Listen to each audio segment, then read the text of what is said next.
Good morning. Good evening. What time of day it is? Good afternoon. Wow. Hey, I'm talking to you about something.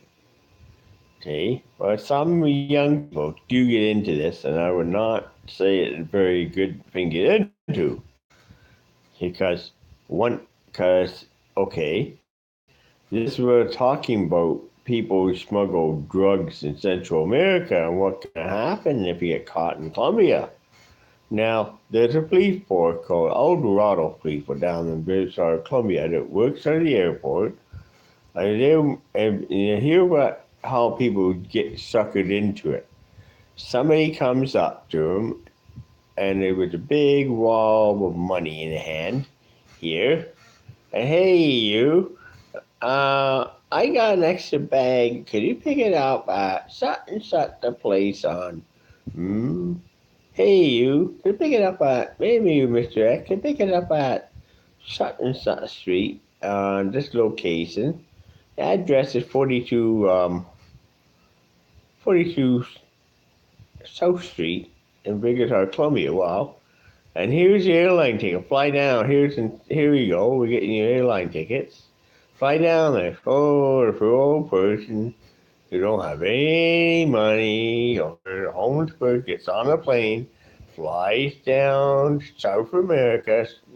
I was somebody homeless on the street, somebody somewhere, flies down to South America to Bogota, Colombia, gets off the plane, enters the country, go to 42 South Street, picks up the unwanted suitcase, stays for 2 days. The guys hand him a suitcase, and guess what? He heads back to the airport. And guess what happens? His life's about to change when he gets past the at a ticket counter. He goes to check in. Before that, he gets to the airport, and then he go to the luggage counter, check his luggage in. Once he's checking the bags in the airport, what happens?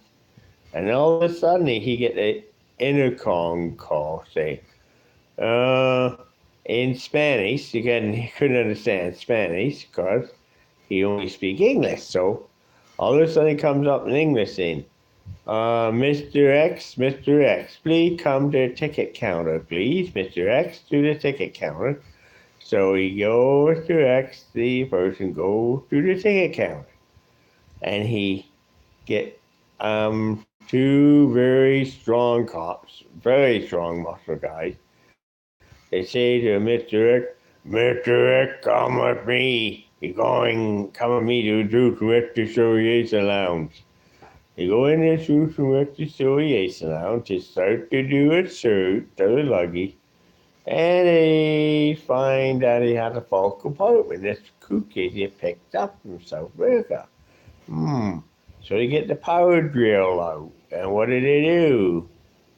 They drill the, and that's where it is. And it come up, powder comes out, and it takes and tests. Oh boy. Crack cocaine. And what happens next? They put the cuffs on the individual, and they take Mr. X to down there to the security area, to a holding area. And they take Mr. X to there. Mr. X then is being questioned and interrogated 4.5 hours. By then I get frustrated. And he wondered, why did I ever try to take this out? Easy money. I didn't think I want to do it. I think of money. Oh no. And he goes, Mr. X, Mr. X, you got a date with the magistrate. You got a date in the courtroom with the judge. And the judge comes and speaks Spanish, can't understand a word he's saying, bangs the gavel down and says in Spanish, I give you 20 years to think about it. Case dismissed. Get this dope dealer out of my courtroom now. In Spanish. The person don't understand it. He goes to jail, all speak Spanish. Nobody understands it. And speaking English in a Spanish speaker, I don't understand it. And he feels like out of place. I don't want to get out of this jail. Well, other guy picks him up, pound the crap out of him, he or she, pound him up bad. They torture, beat him bad, and the guy running to guards. Guards say in Spanish, speak Spanish, don't speak English. And the guy will be out. The guy, I want a lawyer. I want a lawyer. I need a gay embassy. And the guy finally contact the embassy. They come in. The embassy shows up, and guess what? And they say, I'm sorry, we can't help you. You have to do your time here in jail. Then you come back to Canada. Not no more, not more. So a person's sitting there. I need a lawyer, one that can speak English, you know. Well, we get you a lawyer, gets a lawyer, and get to a courtroom, but the judge is so negligent, and the sentence innocent, I can't not overturn. Back to jail, person sits in there. He's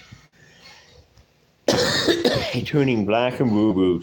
He gets beaten up so bad by the inmates in there, and being forced to, into a situation. He ends up getting really sick, and he ends up, sort of sitting there, and he finally, time comes up, he gets released from the jail, he taken to the airport. I know what they do in the airport. They said to him this, are you ready yet? No, okay. They go in, he gets on a plane, and the day he steps on a plane, he feels great. He gets to Toronto Airport, and he says about 20 years later, and come back, and everybody he knew was gone. Nobody knew there. He poor can be. Nobody knew, and he had to literally start all over again. All because the one stupid thing, smuggling drugs out of crack cocaine, etc. Wow. So I'm giving you no one advice. Some people, many people that will do that. Many drug pullers that anybody do it. Usually they attack the poor, the needy. They attack, or usually go after homeless people do it because they're indispensable to multi-million-dollar cocaine dealer. They're indispensable. They use them to get the drugs. If they go to jail, who cares? They go another one. There are people in Hamilton that do that in Hamilton. Even in the city, people get homeless people just to sell drugs. Pretty bad, To make it easy money, it ain't. I'm going to tell you right off the bat, nothing is free. If you want to spend, you know what? There are two legal ways of making good money. Number one, managing the money you get from welfare, ODSP, well enough that you have enough funds to do you throughout the month. That's number one. What is number two? Number two is getting a good paying job, and you have all the money you need to afford the nice things in life. Or number three, work hard at what you got, and everything what you got at a time, because what you got leads into bigger stuff. For me, I work hard to get here where I'm living now. They're not easy getting this far in life. I work hard to get where I am now, living in a nice building. That's not, I didn't get about accident, not by chance. Well, yeah, in one way it was sort of because the building I living was condemned. I had to move. Number two, being here, it worked out very nice. Matter of fact, the best building, apartment building, the best managed building I ever lived in within Hamilton Housing. Anyway, so I would say, this video blog is now over. Maybe next blog may be on Sunday. It'll be on Saturday when the J3 parade on Saturday. That will be next one. Anyway, so I'm going to let you go. And I'm going to say thank you for listening. And may you have a wonderful and productive day. Blog over.